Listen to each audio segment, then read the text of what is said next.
batería de mi celular. Jeje.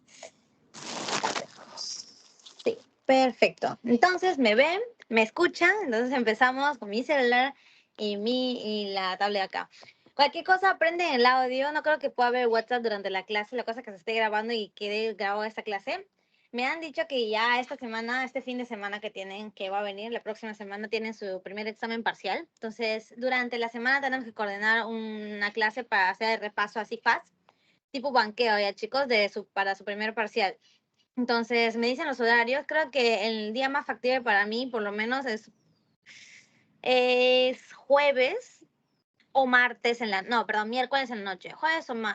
Miércoles o jueves. Hasta viernes. Ya esos 3 días. Entonces, entre esos 3 días me avisan qué día se les hace más factible para ustedes. ¿Ya? Entonces, empezamos. No va a haber mucho efecto. Se puede ver modo presentación. Creo que se puede hacer acá. A ver, así. Ya, entonces empezamos hoy con la clase de los fármacos psicoestimulantes. Ya, una clase rápida, no es tan complicada. Vamos a ver qué nos tiene preparado el PPT. Ya, sí se puede hacer eso. Excelente. Entonces, introducción, psicoestimulante, ¿qué tipo de fármaco es? Es una sustancia que activa, incrementa y potencia la actividad del sistema nervioso central, ¿no? La clase pasada habíamos visto sobre los depresores del sistema nervioso central, ¿no?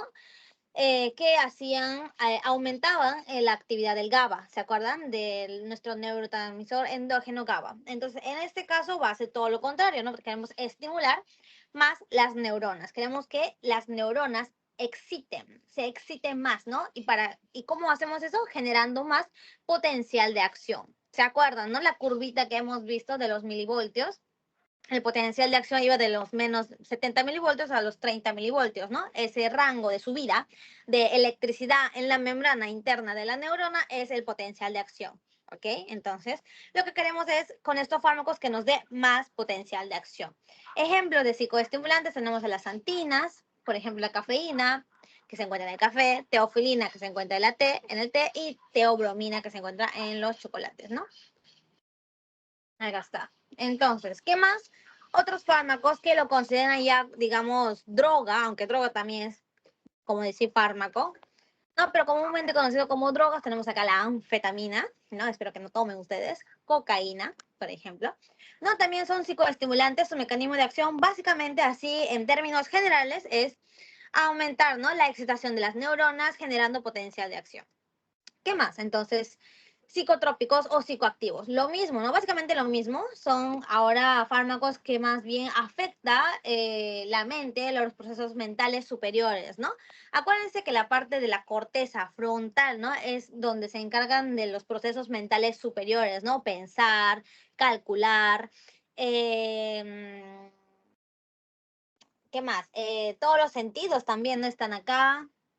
Esas son las funciones superiores del sistema nervioso central, ¿no? Que está en la corteza frontal, que está obviamente mucho más desarrollado que los animales, ¿no? Esa es la característica del cerebro del humano, ¿no? Que esta parte de al frente está más desarrollado, que es la parte donde piensa, calcula, organiza, puede diferir entre lo bueno y lo malo, ¿no? Esa es la parte en donde con los psicotrópicos o los psicoactivos, pues empieza a afectarse, ¿no?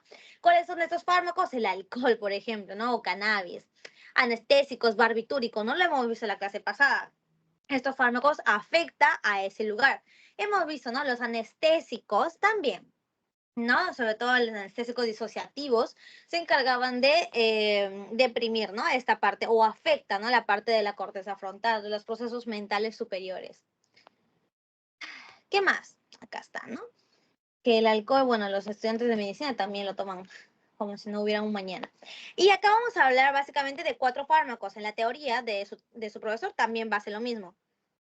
O es lo mismo, vamos a hablar de cocaína, anfetamina, alcohol como tal, y al final cannabis. Son solo 4 fármacos que tienen que saber lo general y un poquito de su mecanismo de acción.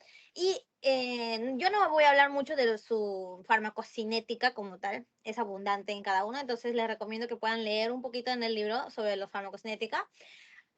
Según antecedentes de los exámenes, no viene mucho farmacocinética, ¿ya? A veces, de vez en cuando, y eso lo voy a mencionar, pero generalmente no viene tanto, pero igual traten de revisarlo, ¿ya? Entonces, cocaína. Esta cocaína, ¿qué va a hacer? Su mecanismo de acción incrementa la actividad neuronal y aumenta, se nota mi mouse, ¿no? Ya, pues no se nota mucho. A ver, ¿cómo hago para que me aparezca? No, no se puede. Ya bueno, X. Ya, que aparezca todo. Entonces, mecanismo de acción de la cocaína, ¿ya? Este incrementa la actividad de la neurona y aumenta principalmente los niveles de dopamina en la región del núcleo accumbens, ¿ya? La cocaína, acuérdense, relaciónenlo con más la dopamina. Aumenta la cantidad de dopamina en este espacio sináptico, ¿no? Acá está una neurona generadora de dopamina y acá está la otra neurona que está conectado, ¿no? Acá es el espacio sináptico entre neurona y neurona. Lo normal es que la neurona salga, haga efecto y cuando termine su efecto sea recaptado por los transportadores de dopamina. La cocaína lo que hace es, como pueden ver acá, ay, se mueve, qué horrible. Ya, lo que hace la cocaína es impedir, ¿no? El transportador de la dopamina. O sea, el transportador que recapta la dopamina cuando terminaba su efecto, pues lo bloquea, ¿no? Bloquea el transportador de la cocaína y hace que la dopamina aumente, perdón, claro, hace que la dopamina aumente en este espacio sináptico. Si hay más dopamina en este espacio sináptico, obviamente va a haber más acción, ¿no? De los receptores de dopamina y va a generarse más potencial de acción, acuérdense, ya pueden apuntar por acá, aumenta el potencial de acción y entonces aumenta la intensidad del efecto de estimular más a la otra neurona que está acá, ¿verdad? Entonces, ¿qué más? A esa propiedad, ¿no? De reforzar la excitación, ¿no? De las neuronas se le llama propiedad de reforzamiento, ¿no? Que la cocaína lo tiene acá. ¿Y en qué regiones actúa más? En la región del núcleo accumbens, ¿no? Que es un lugar del cerebro, ¿no? Y ya. Entonces, ¿qué más? También este dopamina o las vías dopaminérgicas van a ir por el sistema mesolímbico, que es un sistema principal, que son uno de los principales circuitos dopaminérgicos cerebrales, el cual conecta el mesencéfalo con el sistema límbico, yendo desde el área tegmental vendrá hasta el núcleo accumbens, ¿no? El núcleo accumbens se encuentra acá, el núcleo acuminado, ¿no? Y acá está el área tegmental ventral. Entonces, todas estas neuronas que conectan esta área con esta área, pues van a ser neuronas dopaminérgicas, ¿no? Que salen las dopaminas. ¿De qué se encarga estas vías dopaminérgicas, no? Se encarga de generar placer, euforia, ¿no? Se encarga también de la función motora fina, un poco de compulsión, preservación, graficación, ¿no? Entonces, lo que hace la dopamina es aumentar todos esos procesos. Puede generar ansiedad, impulsividad, irritabilidad, puede generar más agresividad, ¿no? Del paciente cuando aumenta la dopamina en estas regiones del cerebro, ¿no? Dependiendo, obviamente, de cada persona, tiene diferentes manifestaciones, pero igual, en general, mecanismo de acción de la cocaína aumenta la cantidad de dopamina en el espacio sináptico. ¿Cómo lo hace? Bloqueando el transportador, ¿ya? No es, digamos, o sea, es el receptor de la dopamina tiene una función de transportadora. Hubo exámenes pasados en donde le pusieron mecanismo de acción de la cocaína antagonista del receptor de dopamina, algo así, pero no. Es el antagonista del transportador y evita la acción del transportador de dopamina en la neurona presináptica. ¿Ok? Siguiente. Fármaco tenemos acá a la anfetamina. La anfetamina está tarde, ¿no? Hoy solo soy yo la que ve así el PPT. Como siento que está medio atrasado cuando lo muevo. Ya, qué estrés. Entonces, anfetamina, ¿no? Es una droga psicodélica, produce alucinaciones, alteración de la percepción, genera ilusiones, paranoia. Y también lo característico de la anfetamina que va a cursar con una fase de depresión, ¿no? O sea, llega a un momento en donde ya terminó toda la parte de excitación y llega a una fase de depresión del estado, ¿no? O sea, empieza a estar depresivo el paciente. El NDMA, ¿no? O éxtasis. Esto nos da también, es otra droga que se parece mucho a la anfetamina, es uno de los tipos de anfetamina, digamos. Esta nos da energía, altera el sentido del tiempo y genera una percepción mejorada. ¿Qué significa esto? que, por ejemplo, ¿no? A ti no te gusta la palta, por ejemplo, a mi hermano no le gusta la palta. Entonces, uno toma éxtasis, anfetamina y empieza a mejorar la percepción, o sea que lo empieza a sentir rico la palta, ¿no? Eso genera, ¿no? Esas alucinaciones, esas ilusiones, esa percepción alterada, lo que genera la anfetamina.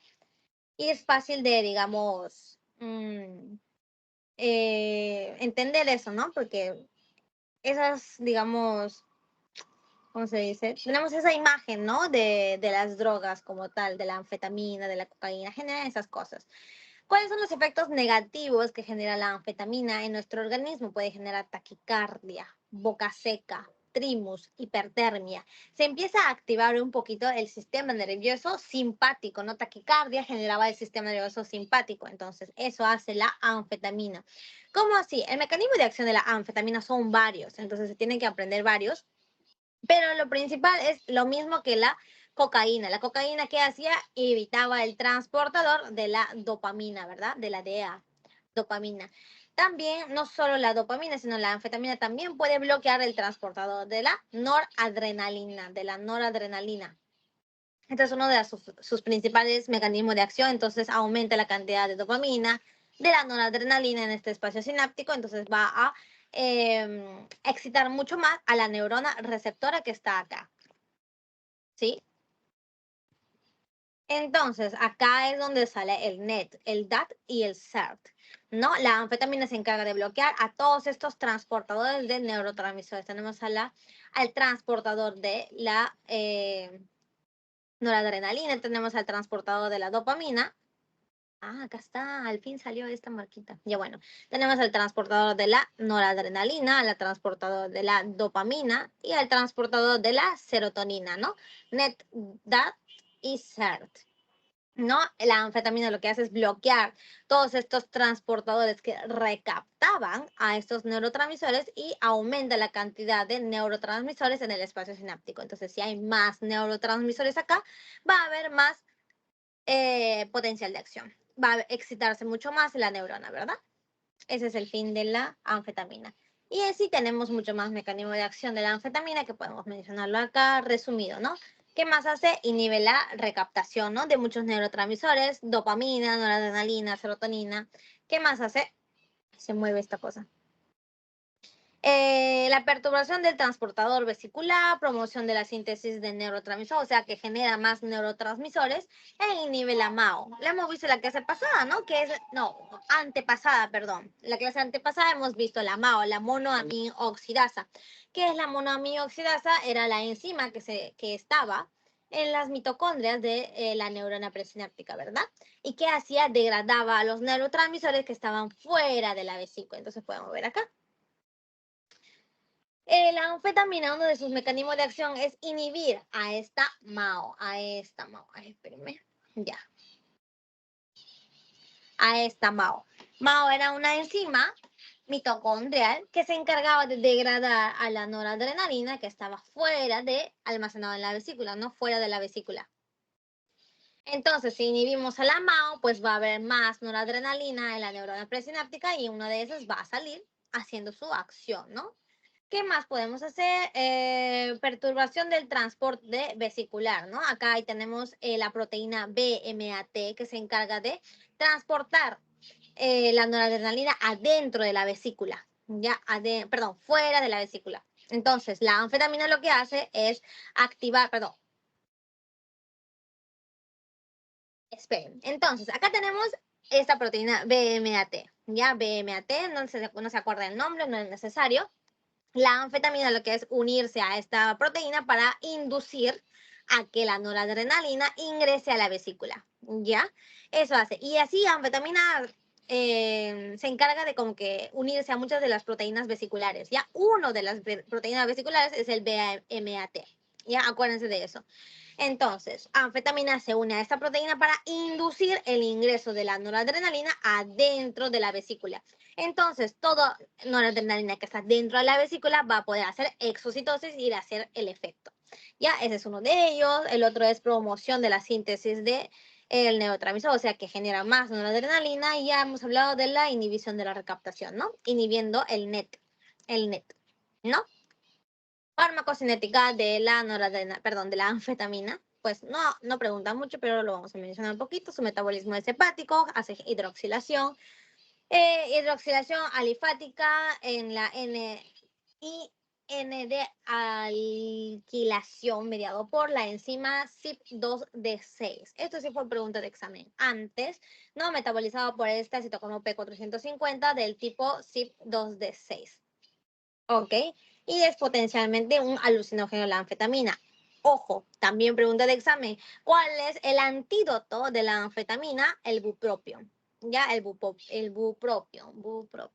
Entonces, cualquier antídoto, ¿no? De estos 4 fármacos que vamos a mencionar, acuérdense. Uno de ellos, el bupropión. La cocaína no les he mencionado, les dejo como tarea, me olvidé de ponerlo, pero ustedes lo pueden averiguar. Antídoto para la cocaína. ¿Ya, chicos?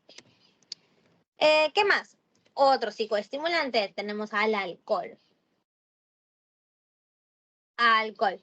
Farmacocinética. Esto sí, para el alcohol, sí aprendas en la farmacocinética de quién va a metabolizar el alcohol, etc. En sí, el mecanismo de acción del alcohol no es tan preciso, ya no se ha definido claramente. Por eso es que no lo vamos a mencionar mucho acá y tampoco en la teoría me parece que no lo mencionan. Si lo mencionaron, si lo han puesto, genial, apréndanse eso. Pero anteriormente no lo han mencionado tanto. Lo que sí mencionan sí es la farmacocinética. Entonces, ¿cómo se va a metabolizar el alcohol? Obviamente en el hígado, ¿no? En el hígado por estas 2 enzimas, alcohol deshidrogenasa y acetaldehído deshidrogenasa. 2 tipos de enzimas que hacen oxidación. Y su cinética va a ser de orden 0, Estas 2 enzimas, a diferencia de las enzimas citocromos P450, ¿no? Que son las otras enzimas que degradaban a los fármacos, pues no son inducibles. ¿Ya se acuerdan qué significaba que eran inducibles? Por eso es importante la primera clase, ¿no? De la farmacocinética. Las enzimas inducibles, cuando tú agregas más fármaco, aumenta la cantidad de enzimas para poder degradar a esa cantidad de fármaco. En cambio, estas enzimas, alcohol deshidrogenasa, y acetaldehído deshidrogenasa, tú, aunque tome más alcohol, si tú naciste con 5 enzimas, esas 5 enzimas va a tener que degradar y metabolizar correctamente el alcohol.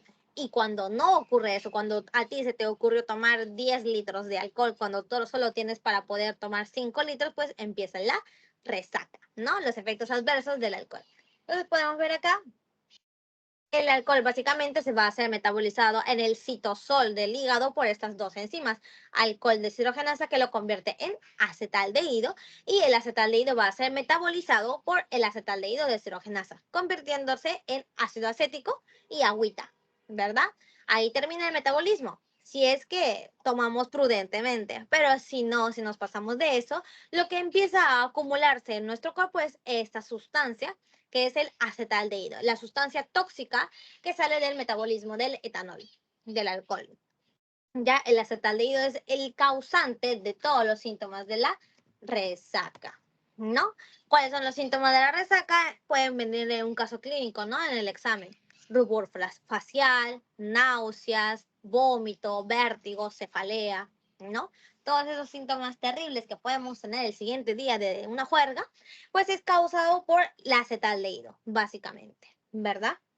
Entonces, hay tratamiento, ¿no? Medios extraños para los alcohólicos crónicos, ¿ya? Eso es darle más bien fármacos que inhiben a estas enzimas. A esta enzima alcohol deshidrogenasa aumenta el acetaldehído y hace que el alcohólico pues deje de querer tomar porque va a sentir muchos efectos adversos, ¿no? Muchos efectos de la resaca.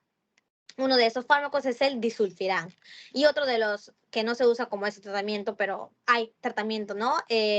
Antibacteriano que usa metronidazol. El metronidazol es un tipo de antibiótico que se usa para, digamos, uno de los patógenos más comunes puede ser la candidiasis. Justo acabo de estudiar eso por ginecología. Entonces, para la candidiasis se puede dar metronidazol, para la tricomoniasis también se da metronidazol.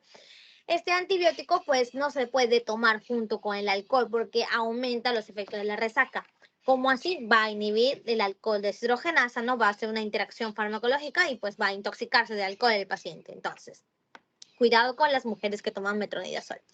Ya, otros fármacos tenemos el cefotetán, al trimethoprim también. Ya, otro tipo de antibióticos, pues ellos tampoco no se le puede dar con alcohol. Por eso es que cuando tú recetas antibiótico o cuando te recetan antibiótico, tienes que saber bien si hay interacción farmacológica, ¿no? Entre tu antibiótico y el alcohol antes de tomar. Si no, aumenta el acetaldehído y va a causar hipertensión hasta ceguera, ¿no? Efectos más tóxicos del acetaldehído. Entonces, eso sería todo por el alcohol. Ya veis, chicos, bien fácil, bien resumido está esta clasecita. Último fármaco que vamos a mencionar hoy, el cannabis. El cannabis. Entonces, el cannabis también es otro de los psicotrópicos.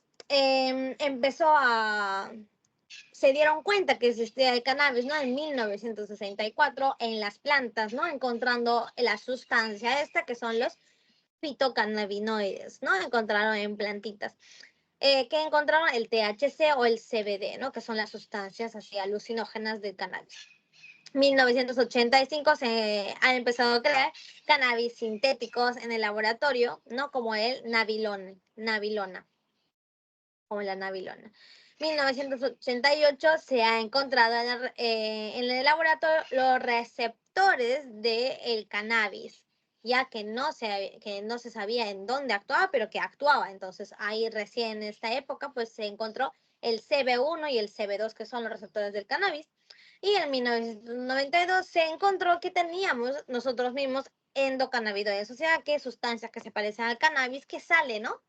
En ciertos lugares del cuerpo y del cerebro, ¿no? Acá tenemos el anandamide o 2-AG. Son sustancias endógenas que salen de nuestro cuerpo que funcionan y se unen al receptor del cannabis.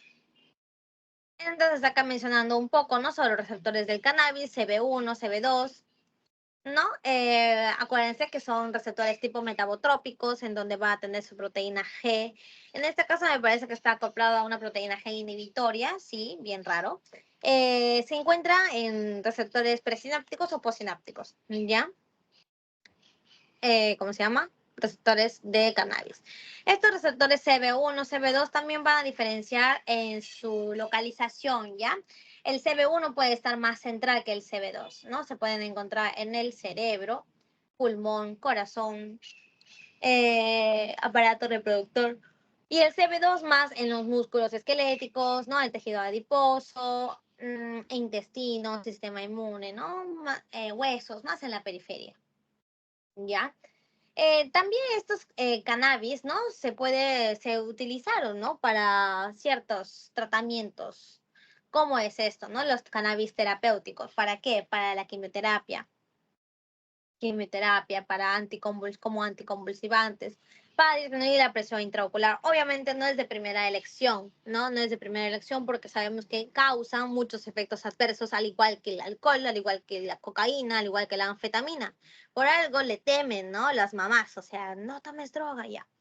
Por algo le temen. Entonces, lo que no queremos es llegar a este punto, pero hay ciertas epilepsias, ciertas convulsiones que son refractarias, así se les dice. Refractarias es cuando ya no funciona muchos de los fármacos que son de primera opción. Entonces, cuando ya son convulsiones o epilepsias refractarias, pues tenemos que acudir a estos cannabinoides, no cannabinoides. O a la quimioterapia se usa también para el dolor de la quimioterapia, ¿no? Perdón, el dolor no, perdón, se usa para el efecto nauseoso que genera la quimioterapia y para disminuir la presión intraocular también. ¿Cuáles son sus otros mecanismos de acción, no? Aparte de unirse a sus receptores endocannabinoides, puede facilitar la actividad de la serotonina en el sistema nervioso central o puede antagonizar los receptores de la de la NMDA, ¿no? Que era el receptor de glutamato. Entonces, como efecto mayor, disminuye la excitabilidad de la célula, ¿no? Antagonizando a estos receptores y disminuye la liberación de ciertos neurotransmisores. Por eso es que también funciona como un anticonvulsivante o un disminusor, ¿no? De la presión intraocular. Lo temible de estos fármacos, de estos 4 fármacos que acabamos de ver, son estos efectos adversos a largo plazo. A largo plazo. Ay, todavía no se ve en el PPT. ¿Están viendo el PPT de cannabis todavía? Ya, ahora sí ya no. Se cambió, sí ya no.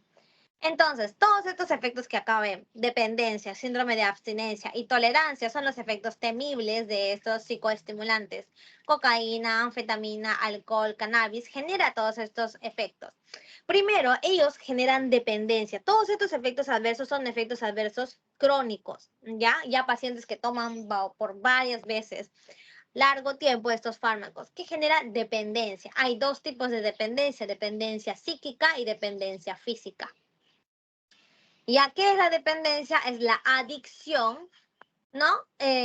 Farmacodependencia, el sujeto depende del consumo para seguir con su vida. Ya, esa es la dependencia. La psíquica es cuando uno piensa, cuando uno siente y piensa que es necesario que consumir esos fármacos. Y si no consume, no vive, ¿no? No muere. La dependencia física ya es la aparición de ciertos síntomas de malestar cuando uno no come, no come, cuando uno no consume estos fármacos, ¿ya? Dependencia física ya empieza a dar cefalea, no sé, más somnolencia, cansancio, dolor, cuando no consume sus sustancias, acá el chico. Dependencia. El síndrome de abstinencia, segundo punto, ¿no? Se parece mucho a la dependencia física. Término, ¿no? Dice cuando hay una alteración física y psíquica que aparece cuando la persona deja de tomar la droga al cual está adicta. Síndrome de abstinencia. El paciente empieza a presentar síntomas de fatiga, también de dolor, de que no puede seguir viviendo cuando deja de tomar el fármaco, ¿no? Otro punto es la tolerancia. ¿Qué significa que es tolerancia? La tolerancia es cuando... Ay, se mueve, ya.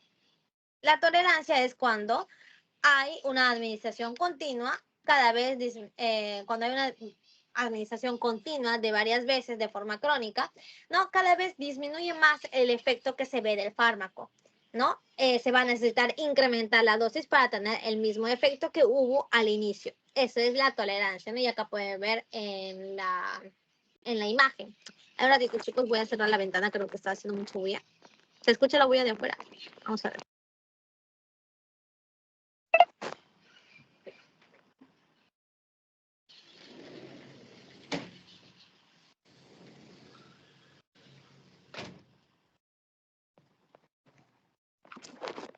Ya, ahora sí, los pajaritos se les ocurre cantar a esta hora de la tarde.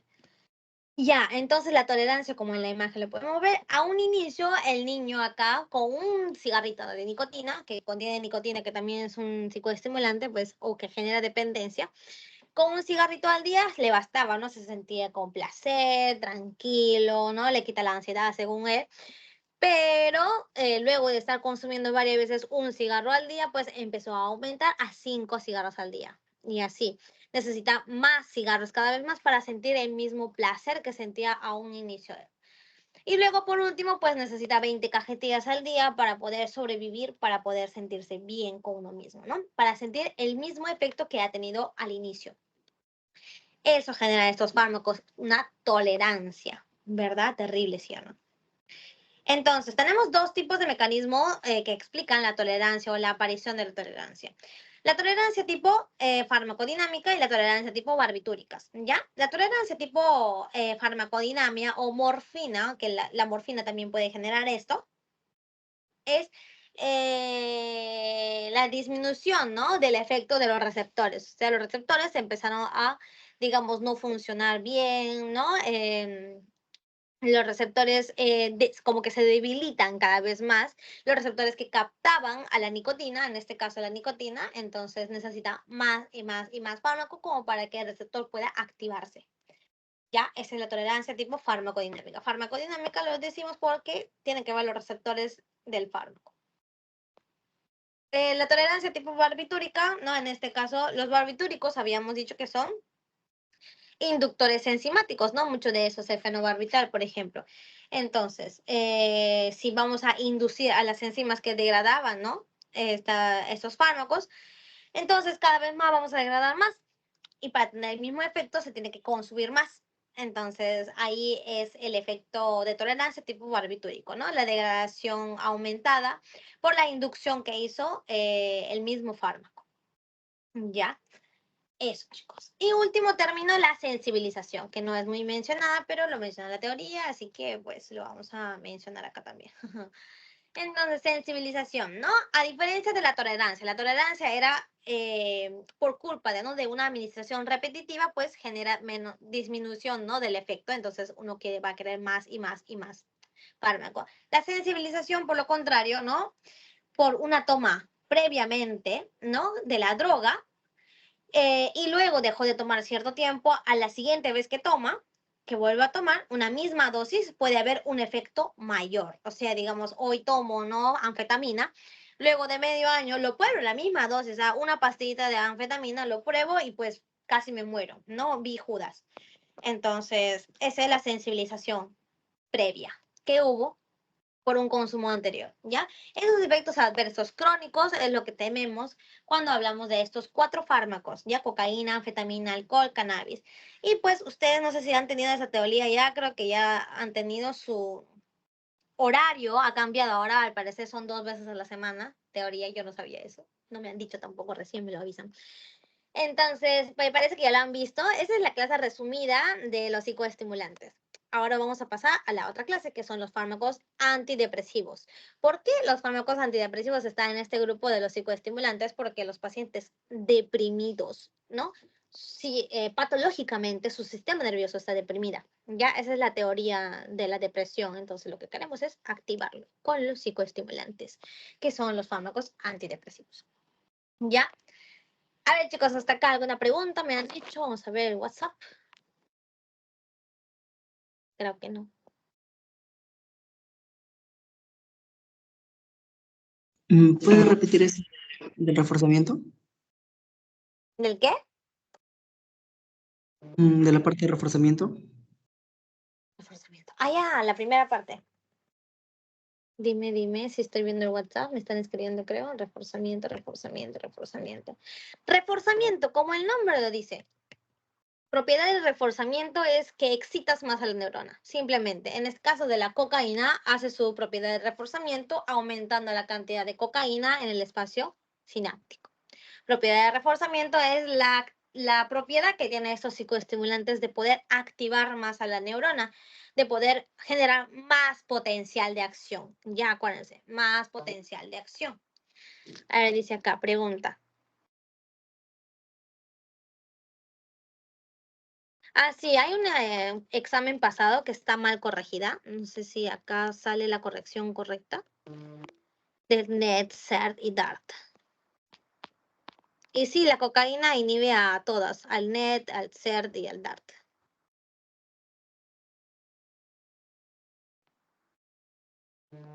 La cocaína básicamente solo inhibe al DAT, que es el recaptador o el transportador de la dopamina. ¿Ok?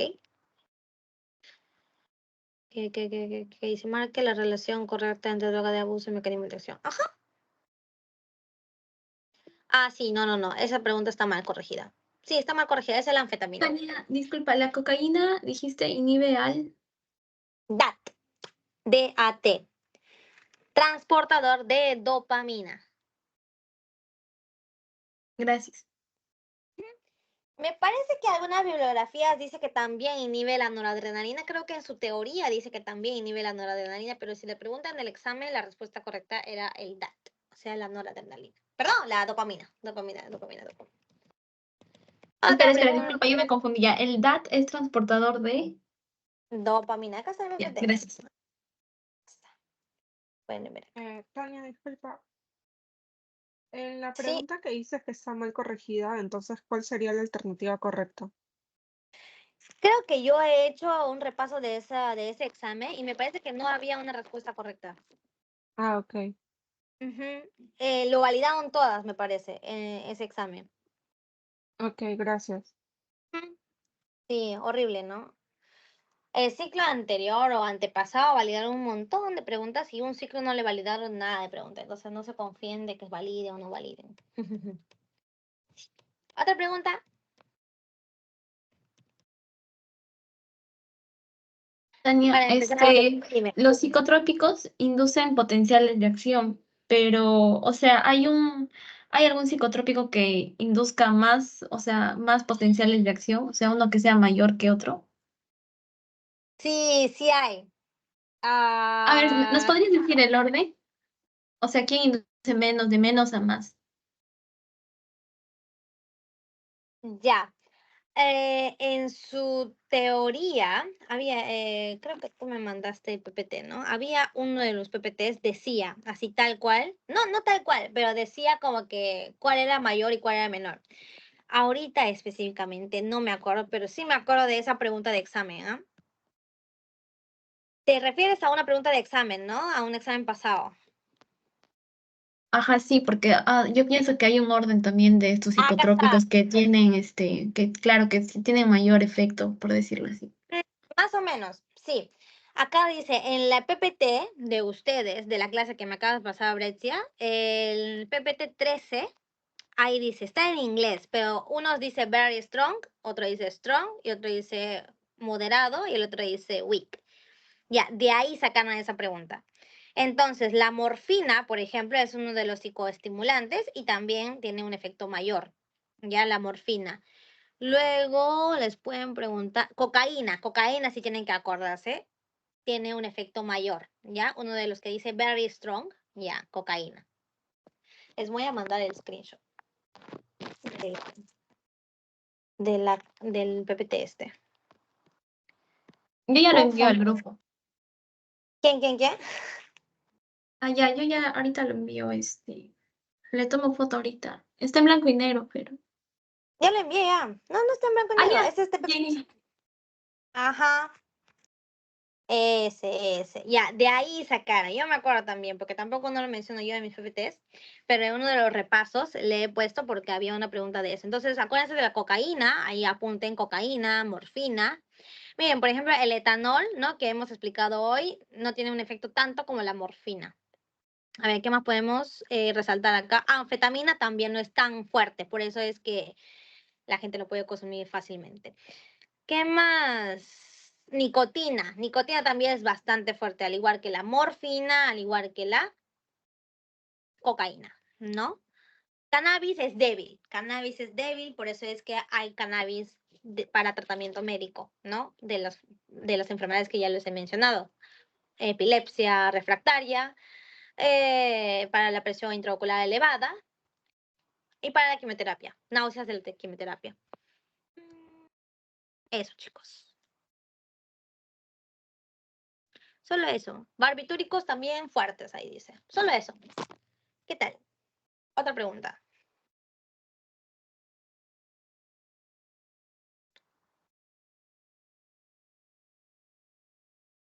No más preguntas, entonces. Seguimos, entonces. Uy, en la grabación no sale mi cara. ¿O sí? ¿O no sale? Ojalá que salga. Si no, me matan. Ya, entonces, chicos, si no hay más preguntas, nada, ninguna pregunta. Y estoy viendo WhatsApp. Hasta el momento no hay, creo. Felizmente, me han mandado el PPT porque ahorita en a la mano no lo tenía. Ya, agradezcamos a Breccia y a todos. Empezamos con los antidepresivos entonces. Primero una introducción, como siempre, sobre la enfermedad, ¿no? La depresión es una enfermedad, primero, acuérdense, psiquiátrica. Lo trata ¿quién? El psiquiatra. Ahí. ¿Hubo preguntas? No, ya. El psiquiatra es una alteración de la afectividad, del afecto del paciente. Ya, síntoma nuclear de la depresión, la tristeza patológica. Una tristeza que dura más de un año, ¿no? Está bien que uno esté triste, está bien que uno se sienta mal. Una semana, 2 semanas llorando, 3 semanas llorando, 4 semanas llorando después de terminar con su enamorado, está bien, pero que esa tristeza dure más de un año es patológica, ¿ya? Porque, digamos, mi abuelita, por ejemplo, ¿no? Bueno, mejor no contar de mi abuelita. X paciente, ¿no? Que se le muere su esposo, ya adulto mayor, obviamente, que esté más de un año, ¿no? Ahí con pena, llorando por ese fallecimiento, sí duele, ¿no? Que fallezca una persona duele, pero que tenga más de un año llorando y tristeza, es una tristeza patológica y la paciente es diagnosticada como depresión, entonces se le tiene que dar tratamiento, ¿no? Correcto. ¿Cómo se puede diagnosticar así precisamente la depresión, no? Casi lo que hacen los psiquiatras. Obviamente los psiquiatras van a saber mucho más, pero esta es una introducción. Entonces, ¿cómo podemos diagnosticarlo? Acá están los síntomas. 5 o más de los siguientes síntomas activos, o sea, que están continuos, por un periodo mayor de 2 semanas, ¿no? De 2 semanas. ¿Qué cosa? Ánimo depresivo, ¿no? Menor interés o placer en actividades, a eso le llamamos anedonia, ¿no? Por ejemplo, a mí me gustaba ir mucho al cine. Luego de terminar con mi enamorado, pues, no sé, odiaba ir al cine. Me quedo en mi casa, ¿no? Ese es anedonia, menor interés o placer en las actividades que me gustaban antes. Aumento o pérdida del peso corporal. Hay síntomas sentimentales, ¿no? Tristeza, y también hay síntomas físicos en la depresión. Eso es terrible, ¿no? Hay baja de peso o aumento de peso. ¿Qué más? Hipersomnia o insomnio, o sea que o duerme demasiado o deja de dormir bien el paciente. Agitación o inhibición psicomotora. Fatigabilidad, que se cansa muy rápido. Sentimientos de culpa o inutilidad, que yo no sirvo, que fui yo la mala, que no sé qué, ya, eso. Dificultad en la concentración o de indecisión. Eso le pasó a una de mis amigas que también estudia medicina, entonces ustedes tienen que tener mucho cuidado, estudiantes de medicina. Yo también siento que tengo depresión, pero no diagnosticada. Hasta el momento no. 9, ideas recurrentes de muerte o suicidas. Bueno, hasta acá no he llegado, ¿no? Pero pacientes con depresión crónicos, ya, digamos, lo peor que pueden hacer, ¿no? Esta es una urgencia psiquiátrica, que tenga ideas de muerte o suicidas. Un paciente viene a consultorio y les dice eso, automáticamente se hospitaliza. Y cuando se hospitaliza es lo más grave de esa enfermedad. Ustedes saben, si se hospitaliza el paciente, está pero fatal. Eso puede generar la depresión, ¿no? Ideas suicidas o de muerte. Entonces, para estos pacientes se ha creado estos antidepresivos que vamos a ver esta clase. No. Ya, entonces la depresión, ya la hemos visto, ya sabemos cómo se diagnostica, qué tipo de síntomas y signos nos da. Depresión, intenso sentimiento de tristeza, de culpa, de desánimo, pensamiento de suicida. ¿Ya? La teoría de las aminas nos dice que la depresión es generada por una déficit de las monoaminas, como lo que yo les había dicho hace un ratito. Hay una disminución de estos neurotransmisores que estaban en el espacio sináptico. En una paciente normal está así. La noradrenalina, la serotonina, la dopamina, ¿no? Estaba así. En cambio, una depresión, pues no hay. Entonces, si no hay, no se activa correctamente la neurona, no se genera suficiente potencial de acción, entonces el paciente va a tener estos sentimientos de tristeza, de depresión. ¿Ya? Por lo contrario, hay otra patología psiquiátrica que lo vamos a mencionar así un poquito, esta clase, que son las manías. Es lo contrario de la depresión. También es un tipo de enfermedad psiquiátrica de la afectividad del paciente y es una expresa autoconfianza. Es lo diferente, ¿no? Acá en depresión el paciente se siente inútil, se siente que no vale nada. En cambio, las manías dice que uno es la única persona que tiene la certeza, la única persona que tiene la razón, una autoconfianza excesiva. Y eso genera una escasa capacidad de juicio. Ya no puede saber cuál es bueno, cuál es malo, empieza a ser como Superman y volar desde un edificio. Esa es la manía. Otra enfermedad. Y en caso de las manías, pues por lo contrario, ¿no? Hay aumento de estas monoaminas. Con monoaminas, acuérdense, me estoy refiriendo a noradrenalina, serotonina, dopamina, ¿ya? En la manía, pues por lo contrario, hay demasiado, ¿no? Entonces, los antidepresivos, ¿cómo es que funcionan? ¿Qué queremos hacer? Nos vamos a seguir con la teoría de las aminas. Si la teoría de las aminas dice que en la depresión hay pocas monoaminas, neurotransmisores, entonces lo que vamos a hacer es potenciar estas déficits de neurotransmisores, ¿no? Potenciamos la déficit de neurotransmisores de las monoaminas, noradrenalina y serotonina. NA, noradrenalina. 5-HT, nos referimos a la serotonina. ¿Ok? Potenciamos la acción de estos neurotransmisores. Acá me han escrito algo, creo. No. Tiene 7% mi celular. Ya, vamos a apurarnos. Entonces, acá vamos a empezar a hablar de todos los antidepresivos que pueden existir. Los de primera elección, ¿ya? El primer grupo son de primera elección. Acá tenemos a los inhibidores selectivos de la recaptación de serotonina, los ISRS, inhibidores selectivos de la recaptación de serotonina. ¿Qué cosa va a inhibir? El SERT, El SERT, ¿sí o no? Acá está, por acá está. El SERT es el transportador que transportaba a la serotonina. Ya, entonces si inhibimos esto va a haber más serotonina. Y acuérdense, la clase anterior había dicho que la serotonina es el neurotransmisor de la felicidad. Si aumentamos más serotonina en este espacio sináptico, vamos a estar más felices. ¿Ok? Acá, ¿qué tipo de fármacos tenemos? Los nombres tienen que acordarse. Fluoxetina, fluvoxamina, paroxetina, sertralina, mirtazapina y citalopram. Dentro de estos 6, los que yo más veo en los hospitales, fluoxetina en primerito, sertralina, citalopram o escitalopram, que es lo mismo. Son los más recetados, ¿no? Y luego acuérdense de los verdecitos. Dime, Elar, te vi levantando la mano. Sí, Pues ya no. una consulta. Cuando hay una inhibición de la recaptación de serotonina, los Ujú. IRS, o sea, lo que va a pasar ahí es que, por ejemplo, cuando hay bastante en el espacio, entre el espacio presináptico y postsináptico, hay bastante serotonina, no se recapta, ¿no? No se le lleva, o sea, no se le lleva, o sea, ¿a dónde se le lleva para que no haga, o Es sea, que, con la neurona postsináptica para que haga interacción? acuérdate, orientándonos otra vez, esta es la neurona presináptica, esta es la neurona postsináptica. Son dos tipos de neuronas, dos tipos de células que se están conectando para llevar la información, cualquier información del cerebro. ¿Ya? Este es el espacio sináptico, así se le dice espacio sináptico. Muy bien. Entonces, normalmente cuando hay pase de información entre neurona y neurona, que se le llama la transducción, la serotonina va a ser liberada por la neurona presináptica al espacio sináptico, ¿ya? Y este receptor lo capta. El receptor el receptor de la serotonina, ¿no? Así va a ser expresado siempre, el 5-HTR, 5-HTR1, 5-HTR2, 3, 4, 6, hasta el 7, ¿ya?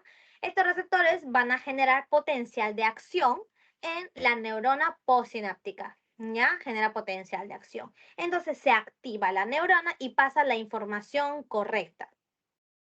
Eso ocurre normalmente y cuando termina la acción, la serotonina que está acá no puede quedarse acá, tiene que ser recaptada por la neurona presináptica, tiene que volver a su sitio. ¿Gracias a qué? Gracias al SERT, al transportador de serotonina, ¿ok?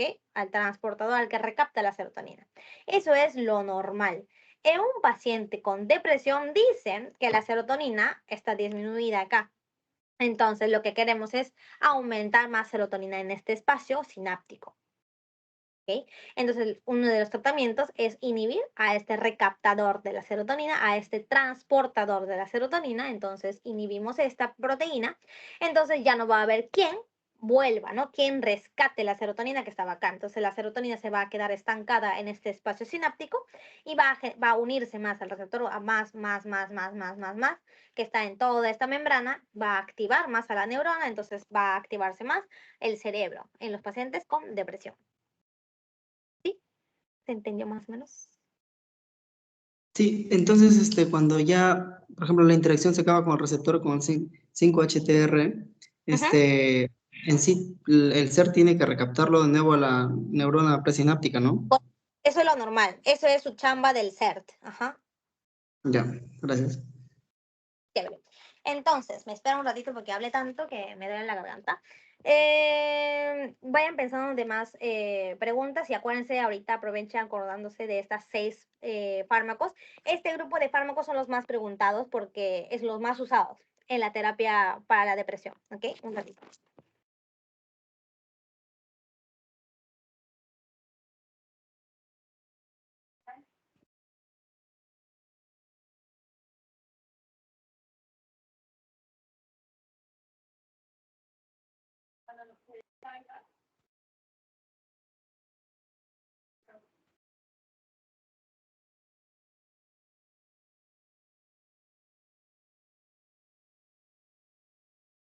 Ay, Dios.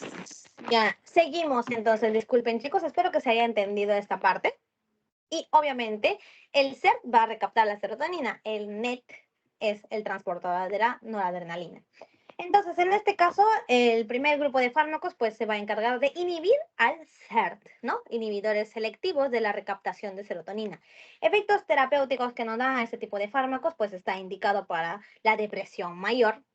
Fluoxetina también pueden darse en niños, depresión infantil, trastornos del estrés postraumático, trastornos disfóricos premenstrual, ¿no? Que ocurre en las señoritas, ¿no? En las pacientes que están menstruando, hay este síndrome, ¿no? Premenstrual en donde empezamos a ser irritadas, estamos con depresión, ya de forma normal, ¿no? No lo que sentimos nosotros así que estamos mal, que nos podemos engreídas, no. Ya es una patología ginecológica en donde el paciente ya se postra en la cama, o sea, ya no puede pararse, afecta su vida diaria. Entonces, en ese trastorno disfórico premenstrual también se puede usar la fluoxetina, que es lo más usado. Ansiedad generalizada, el pánico, ansiedad social. La fluvoxamida se puede usar para el trastorno obsesivo compulsivo, que es otro tipo de trastorno psiquiátrico en donde hay pacientes en donde, por ejemplo, sienten la necesidad de cuando entran a un cuarto, decir, no sé, 1, 2, 3, 4, 5, 6, 7, 8, 9, 10. O sea, ese es su trastorno obsesivo compulsivo. Necesita decir siempre antes de entrar a un cuarto 1, 2, 3, 4, 5, 6, 7, 8, 9, 10. Y así. O un paciente que estás hablando y necesita hacer esto. Empiezan a hacer eso. Muecas de la mano. Hay pacientes así, he visto pacientes así. Esos son los trastornos obsesivos compulsivos y también para eso se puede utilizar estos fármacos antidepresivos. ¿Ok? ¿Qué más? Seguimos con el primer grupo de fármacos, los inhibidores de la recaptación de serotonina y el ISRS. Y acá está, ¿no? Este es el transportador que recaptaba a la serotonina. Entonces nosotros lo que vamos a hacer es bloquear esto con los fármacos y va a haber más serotonina. Acá tenemos toda una gama de receptores que está esperando a la serotonina para poder activar a la neurona postsináptica. Y acá nos dice, bloquea la recaptura de serotonina aumentando las concentraciones de neurotransmisores y actividades de la neurona postsináptica. ¿Qué más? ¿Qué más? ¿Qué más? Ya, ojo, es el que menos tiene efecto adverso, o sea, dentro de los antidepresivos es el que menos tiene efectos adversos, entonces por eso es el más usado. Ya su eficacia de estos antidepresivos no va a ser uniforme, ¿ya? Depende del paciente, a ver si le da bien, si no le da bien, si le hace efecto, si no le hace efecto. Entonces siempre hay que hacerle mucho control cuando se le da al paciente. 40% de estos pacientes, pues, les va a hacer efecto en unas 4 o 8 semanas, ¿no? El tratamiento para la depresión es bien larga, entonces tiene que tener paciencia el paciente y tiene que explicar eso un paciente. 80% responde al menos a uno de los antidepresivos de este primer grupo. Individuos sanos no producen ninguna estimulación. O sea, si un paciente que no tiene depresión como yo, tomo esto, igual voy a estar normal. O sea, no voy a sentir más felicidad o no voy a sentir euforia, nada. Ok, siguiente. Farmacocinética se absorbe por vía oral, ¿no? Va a tener con alimentos, ¿no? No va a tener efecto en su absorción. La sertralina, la fluoxetina y la paroxetina van a ser inhibidores potentes de la CYP2D6. Su excreción principal va a ser por vía renal, excepto la paroxetina y la sertralina, que va a ser por vía de las heces. ¿Ok? Y esta parte de la farmacocinética, como que por ahí puede preguntarles. Han preguntado antes. Ya a mí me parece que lo han visto en algunos exámenes pasados. ¿Qué más? Efectos adversos. Cefalea, sudoración, ansiedad, agitación, fatiga, náuseas, diarrea. Dentro de esto, los más comunes es la fatiga. Ya, tristemente. Baja de peso, trastorno de sueño, ¿no? O sea, da sueño, ¿sí? Disfunción sexual es común en la sertralina. Por eso es que se tiene que, es difícil, ¿no? Controlar a los pacientes jóvenes. Y imagínense que tiene depresión y tiene que tomar estas pastillas por mínimo un año. Para que se le vea efecto, que le quite la depresión, tiene que tomar mínimo 4 semanas, ¿no? Mínimo 4 semanas. Y le causa disfunción sexual a un paciente joven, o sea, probablemente lo deje el tratamiento antes de que vea el efecto. Entonces se le tiene que decir, puede haber estos efectos, pero no deje de tomar el fármaco porque si no, no va a valer nada el tratamiento, ¿no? Sertralina, disfunción sexual como efecto adverso. Y también hay este síndrome medio raro que es el síndrome serotoninérgico, por eso es cuando se combina más de un antidepresivo, no solo con este primer antidepresivo. Síndrome serotoninérgico es justamente cuando hay demasiada serotonina en el espacio de entre las neuronas y ocurre, por ejemplo, taquicardia, puede ocurrir fiebre, temblores en la mano. Es un síndrome, ¿ya? Siguiente grupo de fármacos antidepresivos tenemos a los inhibidores de la recaptación de noradrenalina y serotonina. Ahora ya no es tan específico, ¿no? El grupo anterior era solo de la serotonina. Ahora lo que vamos a inhibir es el SERT y el NET, ¿verdad? De la noradrenalina. Entonces, si impedimos la recaptación de ambos, va a haber más neurotransmisores, va a haber más monoaminas y va a estimularse más la neurona postsináptica. ¿Qué dice acá? Cuando la depresión no responde a estos inhibidores selectivos de la serotonina, se le puede dar, ¿no? Venlafaxina, duloxetina, ¿no? Y puede activar, ¿no? O inhibir, ¿no? Este efecto de la depresión. Entonces, ¿cuáles son los fármacos? Venlafaxina, duloxetina, milnacipran, perdón. Entonces, estos dos primeros son los más, digamos, usados de este grupo de fármacos, ¿ya? Se trata de evitar este uso de fármacos, o sea, se prefiere, ¿no? Obviamente, los inhibidores selectivos de la serotonina porque tienen menos efectos adversos, porque es muy selectivo. Acuérdense, regla de fármaco, cuando un fármaco es más selectivo, tiene menos efectos adversos, pero es más caro. Cuando un fármaco no es menos selectivo y se le ocurre unirse a muchos de los receptores, tiene más efectos adversos, entonces tener cuidado. Venlafaxina, ¿no? Dosis baja inhibe la recaptación de la serotonina, a media dosis inhibe la recaptación de noradrenalina, también y a dosis alta inhibe la recaptación de serotonina, noradrenalina y dopamina. La duloxetina inhibe la recaptación de serotonina y noradrenalina. El alimento retrasa la absorción, entonces no debemos consumirlo junto con alimentos. Se fija intensamente en las proteínas plasmáticas y podemos usar para tratamiento en la fibromialgia y dolor neuropático, ¿ya? Ojo con eso. Duloxetina, fibromialgia y dolor neuropático. Dolores crónicos. Fibromialgia es el dolor muscular crónico y cuando no hay otra explicación para ese dolor crónico, pues se diagnostica como fibromialgia, dolor muscular, ¿ya? En pocas palabras. Dolor neuropático, un dolor causado por las neuronas, ¿ya? Dolor intenso causado por las neuronas. Siguiente grupo de fármacos, chicos. Antidepresivos tricíclicos. Acá lo que va a hacer es unirse a más receptores. Todavía en este caso, bloquea de forma no selectiva la recaptación de noradrenalina, serotonina. Aparte, también bloquea los receptores histaminérgicos, muscarínicos y alfa-2. Entonces, ya bloquea más receptores. Es mucho menos selectivo, entonces va a haber más efectos adversos. Entonces, los antidepresivos tricíclicos no se quiere usar tanto, pero ahí existe. Acá tenemos los que según su estructura química, aminas terciarias y aminas secundarias y cuaternarias. Las terciarias tenemos a la imipramina, amitriptilina, clomipramida y doxepina. Secundarias tenemos a la desipramina, nortriptilina, protriptilina, cuaternarias, matroptilina y amoxapina. Amoxapina como que se lo he escuchado. Dentro de estas la imipramina y amitriptilina. Amitriptilina sí, apréndanse, ¿ya? Antidepresivos tricíclicos. Lo van a ver en otros lugares en su carrera.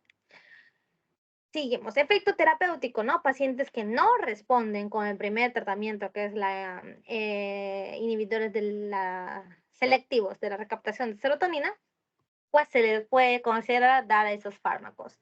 Se usa para depresión mayor, moderada, grave. Imipramina podemos usar para enuresis nocturna en niños, pacientes pediátricos, ¿no? Niños que no pueden controlar la micción, se le puede dar. Amitriptilina, pues se puede usar también para cefalea migrañosa y síndrome de dolor crónico, ¿no? Para dolores crónicos, ¿no? Doxepina, con dosis bajas, se puede usar para insomnio, ¿ya? Pacientes con insomnio, que no pueden dormir por ansiedad, preocupaciones, etcétera, se le puede dar doxepina. Efectos adversos según el receptor, ¿no? El receptor muscarínico, cuando bloqueamos el receptor muscarínico, pues nos puede generar visión borrosa, xerostomía, retención urinaria, puede agravar la glaucoma de ángulo cerrado. Cuando se une al receptor histaminérgico y lo bloquea, puede generar sedación, ¿no? Porque es un efecto adverso en el sistema nervioso central. Los receptores de histamina en el sistema nervioso central tienen que ver con la sedación, ya el bloqueo de estos receptores. Puede exacerbar angina de pecho, epilepsias, arritmias, bloqueando el receptor alfa 2 adrenérgico. Último grupo de antidepresivos, chicos, los inhibidores de la monoamin oxidasa. Monoamin oxidasa, la MAO. La MAO, pues, son enzimas. En sí, este grupo, ¿no? Inhibe de forma irreversible la monoaminoxidasa A y la monoaminoxidasa tipo B, disminuye el metabolismo de las aminas biógenas, noradrenalina, serotonina y las aminas biógenas exógenas como la tiramina, que esta tiramina puede encontrarse en el plátano, en el chocolate, en el yogur. Acá tenemos a la fenilcina, tranicipromina y selegelina. Indicaciones, acá tenemos la enfermedad de Parkinson, depresión atípica, uso limitado de restricciones dietéticos, uso limitado por restricciones dietéticos, ¿no? O sea, no se le debe dar con estos alimentos, ya que puede causar un efecto adverso, ¿no? Una interacción fármaco-fármaco o fármaco-dietéticos por la tiramina. Ya la tiramina es una sustancia tóxica cuando hay de forma excesiva, de forma tóxica. Entonces, en el intestino también tenemos a estas monoaminas, a la monoaminoxidasa, a la MAO. Entonces, el MAO del intestino degradaba estas tiraminas, pero como inhibimos a la MAO del intestino, también puede aumentar las tiraminas y generar efectos tóxicos. Fenicilina, unión irreversible, selegelina se puede usar como parche transdémico. Efectos adversos, puede haber cefalea occipitales, rigidez de nuca, taquicardia, náuseas, hipertensión. La fentolamina o la prazosina, ¿no? Puede generar crisis hipertensiva inducida por la tiramina. Puede generar síndrome serotoninérgico cuando tú lo combinas los inhibidores de la MAO y los inhibidores selectivos de la recaptación de serotonina por una excesiva serotonina en el espacio sináptico. Ya les he comentado, el síndrome serotoninérgico puede haber una hipertermia, o sea, aumento de la fiebre, taquicardia, sudoración y temblores. Otros fármacos antidepresivos, bupropión, mirtazapina, nefazolina y trazodona. Ya acá pueden leerlo un poco, no es tan preguntado, pero acuérdense que bupropión era el antídoto, ¿verdad? De las anfetaminas. Y último tema, fármacos antipsicóticos. Esto sí lo han mencionado en algunos exámenes, ¿no? Fueron preguntados y acá justo lo importante se borra. Ya, entonces tenemos los antipsicóticos. Primero que nada, la psicosis. ¿Para qué funcionan los antipsicóticos? La psicosis también es otra de las enfermedades psiquiátricas que lo van a ver en psiquiatría me parece que ahorita está en noveno año, no, perdón, que es el noveno ciclo por ahí. Se enseña esto. Es una sensación de la realidad distorsionada o inexistente. O sea, psicosis es eso. Estás psicótica, te dicen, ¿no? Cuando tú te estás alucinando algo. O sea, tú estás pensando algo que no está en la realidad. ¿Qué cosa? Puede ser un delirio, una alucinación, comportamiento bizarro, así que te comportes como un superhéroe. Y también puede haber signos negativos de la psicosis, como es el retraimiento social, o sea que uno te aíslas, te quedas en la casa, no sales. La anedonia también es uno de ellos, ¿no? Síntomas negativos, síntomas positivos. Síntomas negativos es menos, digamos, notorio, ¿no? Una paciente no sale de la casa o está triste, etcétera, uno piensa, se le pasará, que no sé qué. En cambio, los síntomas positivos son más notorios. Es el delirio, la alucinación, una paciente que empieza a hablar sola, no pensando que está hablando con alguien, una paciente que dice que escucha al diablo o escucha a Dios hablándole al oído, que te mates o que quiere que mates a alguien. No, esos son delirios, alucinaciones visuales, auditivas. Entonces, esos síntomas son positivos, síntomas positivos de la psicosis. Una de las enfermedades clásicas de la psicosis es la esquizofrenia, ¿no? Hay muchos pacientes que sufren de esto. Esquizofrenia. Ese es un tipo de psicosis donde el paciente también tiene síntomas negativos, síntomas positivos. Se diagnostica, eso ya no vamos a hablarlo hoy, pero la esquizofrenia pues da eso, ¿no? Alucinaciones, delirios, etcétera. Para estos pacientes pues se les da los antipsicóticos, antipsicosis. Tenemos dentro del grupo de los psicóticos a los típicos y a los atípicos, ¿ok? Los típicos, su mecanismo de acción es bloquear al receptor de la dopamina D2. Y el atípico bloquea dos tipos de receptores, el D2 y de la serotonina. Ya los típicos van a actuar en los síntomas positivos, o sea, van a disminuir las alucinaciones, los delirios, ¿no? Etcétera. En cambio, los atípicos pues va a reducir los síntomas positivos y los síntomas negativos. Acá tenemos los antipsicóticos típicos, son antagonistas exclusivos de la dopamina, y los antipsicóticos atípicos, pues es antagonista de la dopamina y de la serotonina, más de la serotonina. El lugar en donde actúa, en el caso de los antipsicóticos típicos, actúa en el ganglios basales, acá en este lugar, ¿no? En este lugar del cerebro. Y los antipsicóticos típicos actúan en la sustancia negra. Hasta en la sustancia negra. Ok, entonces la referencia acá tenemos dentro de los típicos, tenemos a la clorpromacina, flufenacina, perfanacina y aloperidol. Aloperidol también son los fármacos muy usados, que se escucha bastante. Dentro de los atípicos tenemos acá la clozapina, que inhibe el receptor dopaminérgico D1, D4, serotonina, un poco de inhibición de los receptores muscarínicos, adrenérgicos. Risperidona, también muy preguntado, ya psicóticos, antipsicóticos, inhibe selectivamente al receptor de la 5-HT2. Aripiprazol inhibe al D2 y a la serotonina tipo 1A. Quetiapina inhibe al receptor dopaminérgico tipo 2 y un poco de la serotonina. Y así, chicos.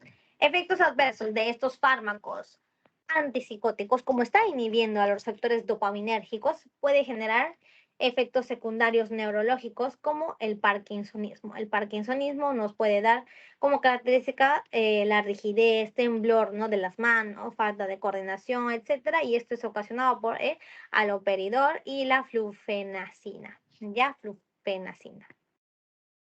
Y así, chicos, eso nomás me gustaría mencionarles. Espero que se haya entendido. ¿Preguntas? Una consulta, la serotonina es atípica, ¿no? La serotonina es atípica, antagonista de la serotonina. Ajá, antagonista de la serotonina es atípica, ¿no? Ujú. Y también se ubica en la sustancia negra. Los antagonistas de la serotonina van a antagonizar los receptores de la sustancia negra. Ajá. Ya.